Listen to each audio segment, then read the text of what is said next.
Con este vídeo empezamos un nuevo capítulo, centrado en el protocolo HTTP. El protocolo HTTP es probablemente el protocolo más importante de Internet porque es el que nos permite navegar por toda la información, por todos los servicios y por todos los portales que existen en Internet. Es un protocolo que nace con la web. En esta web inicial, que tenía dos componentes básicos, el servidor web estático, que es el que servía a las páginas, y el cliente o navegador, que es el que permitía al usuario acceder a las páginas y navegar por la información publicada en los servidores. El servidor web estático es un programa que se configura con un directorio como directorio de páginas o recursos web, que normalmente tiene el nombre de 3W, a public, y que es el que contiene todas las páginas y los ficheros que el servidor puede servir a los clientes, que puede enviar cuando se lo soliciten. El cliente solicitaba las páginas web o los ficheros a través de un navegador pasándole el URL. El URL es una dirección unívoca de un fichero en Internet que tiene tres componentes. El protocolo, que es el que indica el método de acceso que se va a utilizar, como es un acceso web, la navegación web utiliza siempre el protocolo HTTP para indicar que se va a hacer una transacción HTTP con un servidor determinado.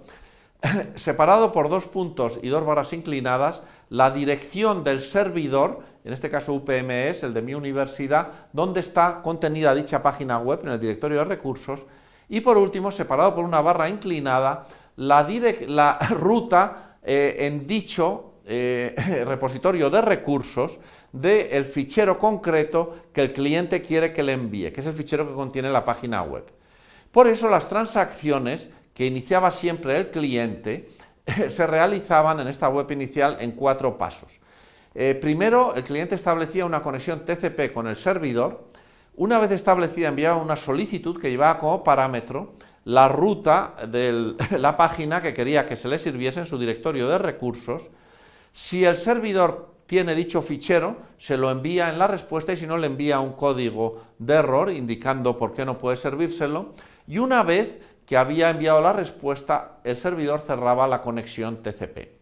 Este método es muy ineficaz y por eso HTTP, que se ha convertido en uno de los protocolos fundamentales de la red, ha evolucionado mucho. Hoy día soporta tanto acceso hipermedia, es decir, acceso navegando haciendo clics en enlaces o en botones, a páginas web, tanto a páginas web en servidores estáticos como a servicios interactivos en todos los portales que existen en Internet.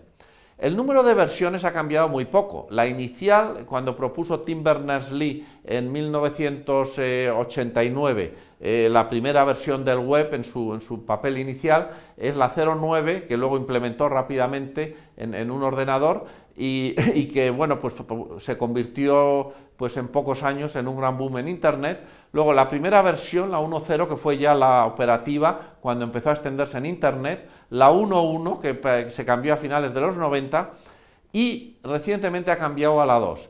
Todas las mejoras de funcionalidad, que son muchas, aunque no cambiaron las versiones, se realizaron durante estas dos versiones, y la versión 2 lo que ha hecho es hacer la navegación mucho más rápida, metiendo mejoras que reducen mucho la latencia, es decir, el tiempo que se tarda en conseguir la información, y las prestaciones, comprimiendo cabeceras y otros elementos para que la transferencia de información a través de la red sea mucho más rápida. La transacción sigue siendo parecida, se inicia siempre desde el lado cliente, pero es más sencilla. Necesita una conexión HTTP establecida, por eso, si no hay ninguna establecida, establece una conexión HTTP con el servidor, y si existe alguna establecida, reutiliza, porque las conexiones HTTP se quedan establecidas un rato después de que acabe una transacción, por si viene otra transacción después con el mismo servidor, porque esto es muy habitual. Una vez que está establecida la conexión HTTP, se envía la solicitud HTTP a través de dicha conexión, y el servidor la analiza si puede, digamos, dar el servicio que se le pide, enviando una respuesta con la información solicitada, y si no, pues envía un código de error. Solicitudes y respuestas tienen el mismo formato, de una cabecera con dos partes, una primera línea y unos parámetros que dan información complementaria a esta primera parte, y luego el cuerpo, que es el recurso web que se envía tanto del cliente al servidor como del servidor al cliente. Cuando en la transacción una de las solicitud o respuesta no envían recurso, entonces esta parte va vacía. Y si hay recurso, pues esta parte lleva el recurso correspondiente. Envíos y solicitudes y respuestas son independientes entre sí, son como envíos de emails. Esto fue una decisión muy acertada en el diseño de HTTP porque ha hecho posible que todas estas, la creación de todas estas caches que gestionan de forma mucho más eficiente la distribución de información en Internet que las transacciones, digamos que las conexiones de tipo TCP que se utilizaban en el primer momento. Los tipos de transacciones HTTP que se pueden realizar son muchos. Aquí tenemos los más importantes. Las transacciones las inicia siempre el cliente, por eso la primera palabra de la solicitud, que es la primera palabra de la primera línea, indica el tipo de transacción que se está realizando. Las cuatro transacciones más importantes que sirven para realizar o para crear el 99% de los servicios que hay en Internet son las transacciones asociadas a la interfaz uniforme, que son 4, y que se corresponden con las operaciones de la interfaz CRUD de bases de datos. La transacción POST es la que permite crear un recurso en un servidor remoto, por eso se asocia a la operación CREATE en una base de datos. Normalmente crea un recurso en una base de datos en el servidor remoto y lleva como primera palabra POST. La transacción GET permite traer un recurso del servidor al cliente, es decir, leer un recurso que está en el servidor para utilizarlo en el cliente, que se corresponde con la operación RED de la interfaz CRUD y que es la transacción que se realiza, pues se utiliza para navegar por Internet. Para navegar por Internet solamente hace falta la transacción GET y con esa transacción podemos navegar por información, pero no podemos modificar los contenidos que hay en el servidor. Para eso necesitamos las otras, POST, PUT y DELETE, como ocurre en las bases de datos. PUT actualiza la información en el servidor, DELETE borra el recurso en el servidor. Y luego tenemos GET, que nos permite pues solicitar solo la cabecera sin el recurso, para no tener que meter todo, digamos, un fichero voluminoso en eso si queremos testear qué es lo que pasa cuando hacemos esa solicitud. Options, para saber qué opciones soporta el servidor. Trace, para ver qué camino sigue la conexión HTTP. Connect, para conectar con un servidor a través de un proxy, y muchas otras más. Que no vamos a ver aquí, ya que las importantes son estas, que son las que se manejan, como he dicho, en el 99% de los servicios que existen en Internet. La cabecera y el cuerpo de los mensajes tienen esta estructura que representamos aquí de una forma más detallada. La cabecera tiene dos partes, tiene además siempre formato de string, es texto legible, eso hacía mucho más fácil la depuración de las primeras aplicaciones que manejaban HTTP. Y en la primera línea tiene tres partes. El método, que es el tipo de transacción, POT, PUSH, DELETE, como hemos visto. La ruta asociada, que identifica un recurso o una operación, también normalmente en los interfaces REST hoy en día. Y la versión de protocolo HTTP que maneja el cliente. La primera línea, como es una línea, porque esto es un string, es un retorno de carro, que se representa por el carácter barra inclinada n. Y después vienen los parámetros, donde cada uno tiene, ocupa una línea, empieza por el nombre del parámetro, dos puntos y el valor asignado a dicho parámetro. Y después un barra n porque se indica el final de línea. El final de la cabecera se indica con una línea en blanco, porque toda la cabecera tiene formato de string y por lo tanto solo tiene caracteres que corresponden pues, normalmente al código ASCII.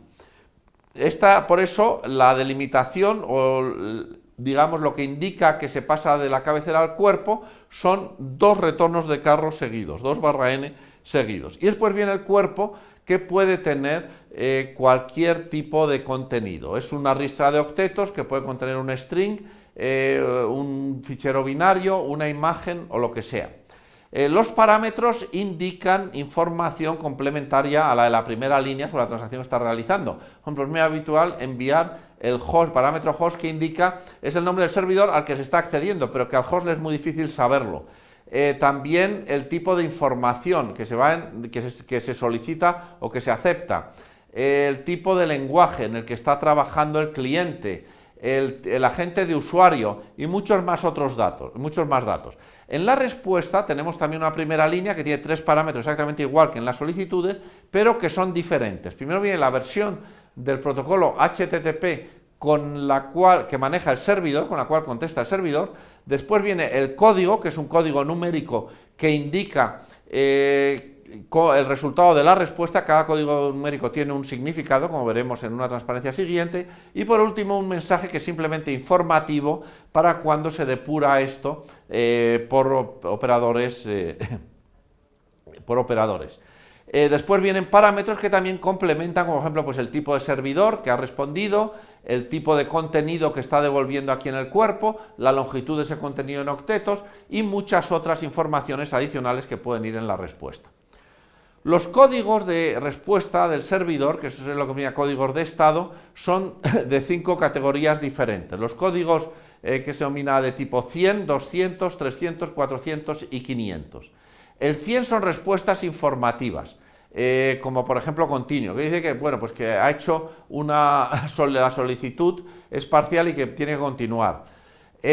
Cuando se finalizan las solicitudes y se resuelven correctamente, tenemos los códigos 200. Por ejemplo, cuando se pide una página web, una operación GET, pues se responde siempre con un 200 OC, que indica página de vuelta correctamente. 201 es para post o put, cuando se crea correctamente el recurso, o se actualiza correctamente el recurso que se ha solicitado. Si se devuelve solo parte del contenido, no todo, pues se envía un 206. Y así hay muchas otras, aquí os hemos puesto las más importantes. 300, las 300, que son códigos que empiezan a partir del 300 y llegan hasta el 400, es para redirecciones. Por ejemplo, cuando un servidor web cambia de ordenador, normalmente se deja una redirección en el lugar antiguo para que redirigirlo al lugar nuevo. Para que, bueno, pues se sepa, cuando se hace una solicitud, pues se puede finalizar correctamente redireccionando al nuevo ordenador, al nuevo servidor en el cual se ha alojado la información. Y también, pues bueno, hay, por ejemplo, 304 para gestión de cachés cuando no se modifica un recurso, de forma que se pueda obtener de una caché, se está redireccionando a una caché y así sucesivamente. Cuando hay errores, se devuelve un error de tipo, o un mensaje de un código de tipo 400, por ejemplo, cuando se hace una mala solicitud, no se encuentra un recurso, o se solicita una operación que no está permitida, o algún otro tipo de conflicto. Y por último, cuando hay un error ya de los graves de servidor, donde el servidor no sabe qué hacer, pues devuelve con un error 500. Todos estos códigos tienen un mensaje asociado, que es el que se representa después del número.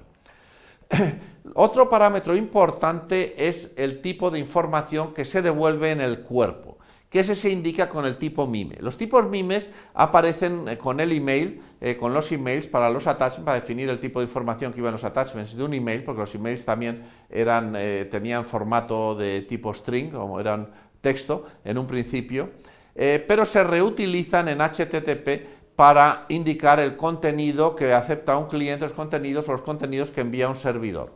Un tipo MIME tiene dos partes, tipo y subtipo, tal como indica aquí, separados por la barra inclinada. Aquí tenemos ejemplos, por ejemplo, tipo imagen, pues puede ser una imagen en JPEG, en GIF, en PNG, en SVG, tipo texto, por ejemplo, texto plano, cuando tenemos un texto sin más, texto serializado en HTML o texto serializado en CSS, las páginas web llevan siempre text HTML y así sucesivamente. También se puede indicar que lo que se lleva es contenido que debe procesarse con una aplicación determinada. Por ejemplo, application JavaScript, que eso debe procesarse en JavaScript, o application MS Word.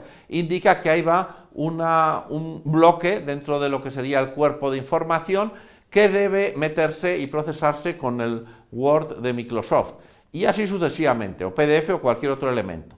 HTTP utiliza MIME en las cabeceras y en las respuestas. El navegador le dice normalmente al servidor qué tipo de informaciones sabe interpretar o va a aceptar. Por ejemplo, páginas HTML, imágenes, pero si hay algo que no sabe interpretar, pues no lo pone aquí. Entonces el servidor sabe que se lo envía, eso es inútil para el cliente porque no podrá interpretarlo. Y el servidor, cuando responde, cuando envía un recurso, aquí en el cuerpo, en la respuesta, indica el contenido, que por ejemplo cuando envía una página HTML, indica en content type, en el parámetro content type, que iría aquí, que es de tipo text HTML, que es como van las páginas web. O image PNG, si lo que está enviando es una imagen en PNG aquí en el cuerpo. Y así sucesivamente. Aquí tenemos un ejemplo de transacción GET, que es la que se realiza cuando navegamos. Cuando se hace una operación GET, se envía una solicitud, la primera palabra es GET, después la ruta y después el protocolo HTTP que se utiliza y aquí unos parámetros típicos de una transacción HTTP GET. Y después el cuerpo no estaría porque iría vacío, porque en la transacción HTTP GET solamente se envía la solicitud y no se envía ningún recurso. El servidor respondería con una respuesta HTTP GET a esa HTTP GET que después, si encuentra la página, envía un 200 OC, que es el código correcto, los parámetros, entre los parámetros va el tipo de contenido y la longitud de ese contenido, y después en el cuerpo pues iría la página web serializada como un string, digamos, con formato HTML. El tipo MIME, por lo tanto, indica siempre el tipo de información que se envía. Por ejemplo, si se envía una página HTML pero se indica texto plano, el navegador la verá o la interpretará como texto plano y nos mostrará el HTML, no nos mostrará la página HTML en bonito, bien renderizada.